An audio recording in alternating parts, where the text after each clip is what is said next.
welcome to part 4 of the Crash Bandicoot Let's Play. And I just need to turn my volume down a bit. There we go. Okay, so now that we are back into the world map screen and the saving function actually worked this time for me, we are now heading into Boulder Dash. I actually didn't mention these kinds of levels, but I might as well mention it now, especially since that this is the last boulder level in the game too. So, in terms of these kinds of levels, we have to run away from, you know, a giant boulder or whatnot.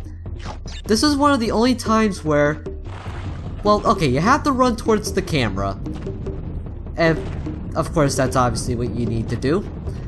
Hold down, just gotta hold down on that D-pad. And you pretty much have to keep moving. Do not stop. If you slow down too much, the boulder is gonna catch up to you, although in that case right there, that looked pretty damn close. In terms of getting the box gem here, actually, here's the thing. It's not like in later games where the box gem would be easier to get in the boulder levels, because the way how boxes work, boxes will only count if you yourself broke them yourself. That was redundant for me to say that, and my punishment is for dying as a result. The only boxes that would count if you broke them yourself, any boxes that have been broken by the boulder, they will not count. So you have to make sure you hit the boxes is in a perfect sequence, like in the hog riding levels actually. And goddamn, that boulder is really close.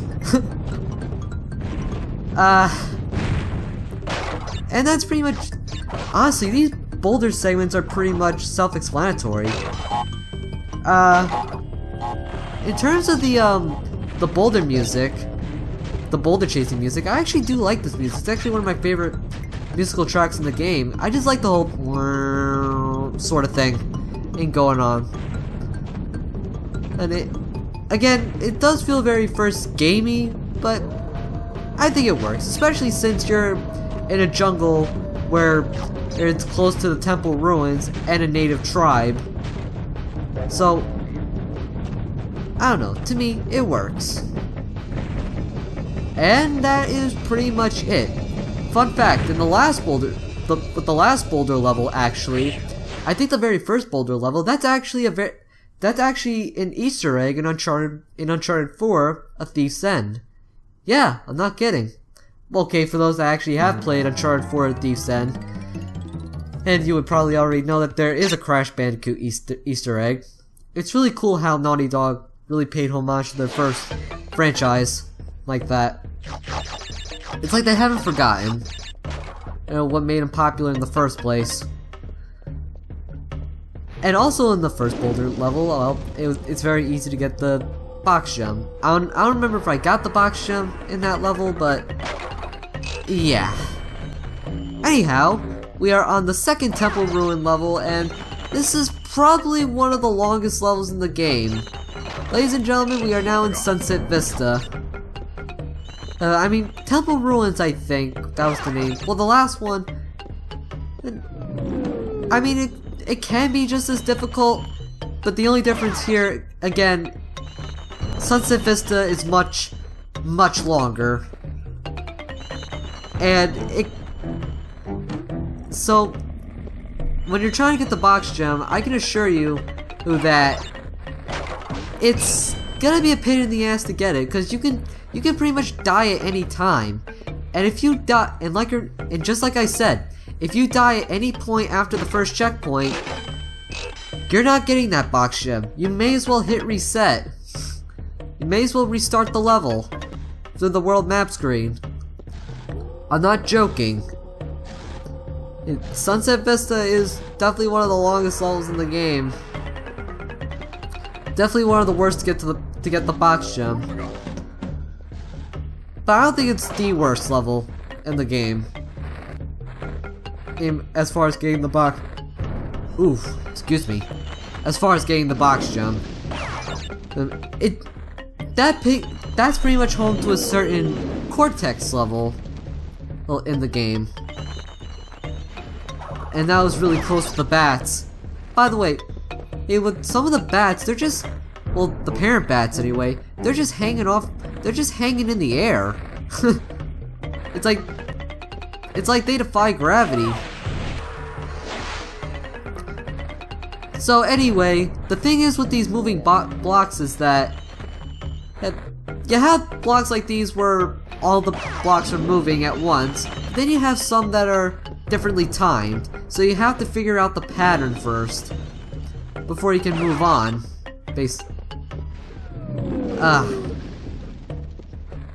Like right here.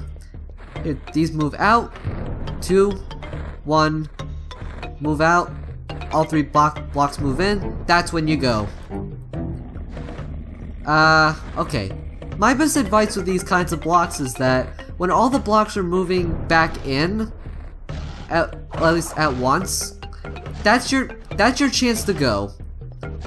All you need to do is figure out the pattern and when it's the right time and to move. Then you have sections like these where the platforms are moving in and out. Oh, and it's not so much. I don't really get so much of a timing minigame, and I got my ass burned. Well, at least the checkpoint was right there, so I'm good.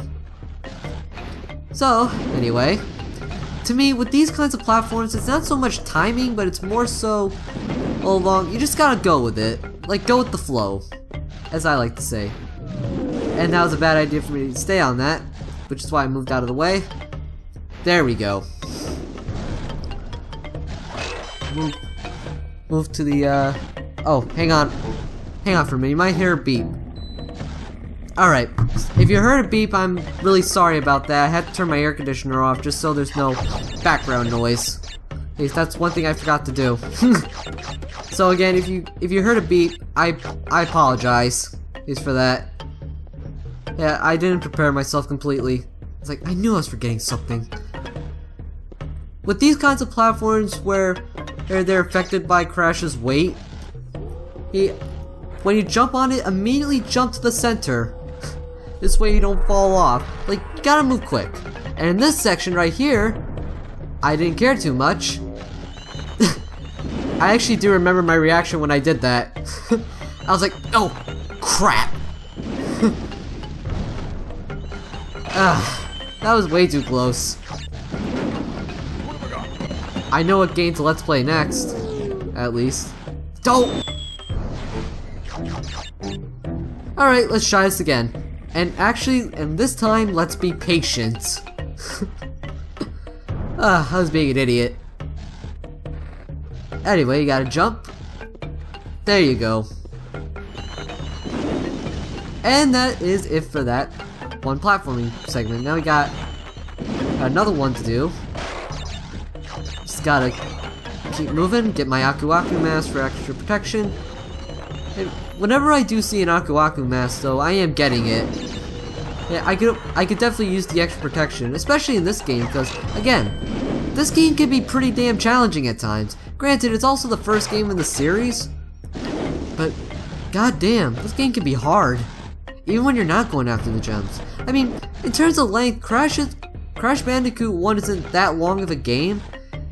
Really, the difficulty, it's just pretty difficult, that's all. Anyhow, we have the red lizard enemies that jump whenever they please.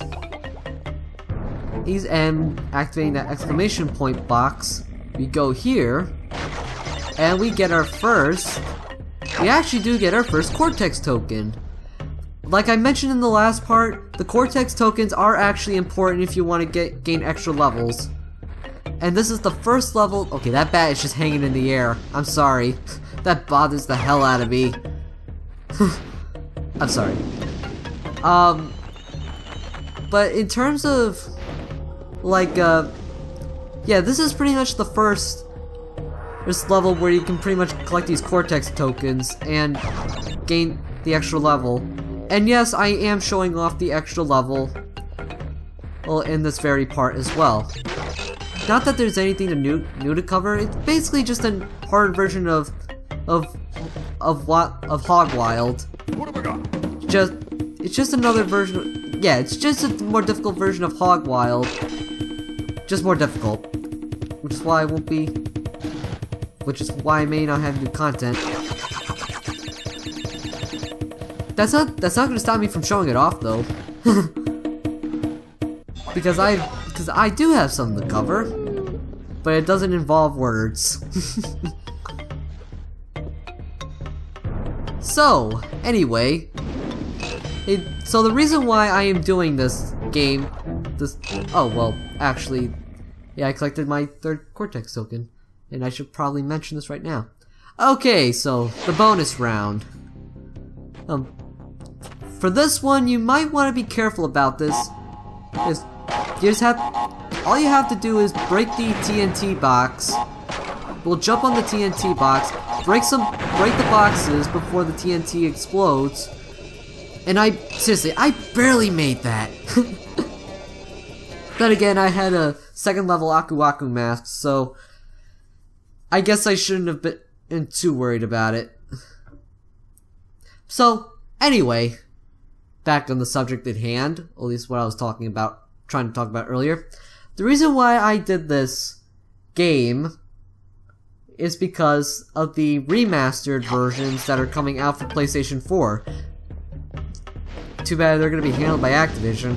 Which I'm going to say right now, I am excited for the games, for the remakes, don't get me wrong. But since they're also going to be handled by Activision and not Naughty Dog, I'm a bit worried about this. Cause it's one thing if you make like a really bad game from scratch, but make a terrible remake or remaster of a game that we all know and love. That's kind of taking it a bit too far. Just saying.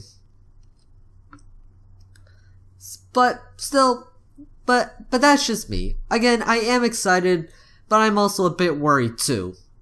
So, to those that are watching this, what do you think about the remakes? What do you think? Do you think the Crash Bandicoot remasters will be good, bad? Any opinion really matters. Unless if you want to, I may even respond to your comments. Unless if that person wants to be a random douche on the internet, then you know what, I won't care. Your comment won't be responded. Sorry. Because I don't listen to the haters. These platforms are moving faster, so I know the rhythm. I'm pretty good when it comes to this sort of thing. I know what's coming up here. This red lizard guy. Bop. And he got bopped on the head. And what do you know? That is it for Sunset Vista. This might as well be the end of the part, because this part is mostly dedicated to Sunset Vista. But of course, I'm showing off one other level just for the sake of showing off. Well, not the entire level anyway. So before we head to the third boss of the game, let's do our first secret level, Whole Hog.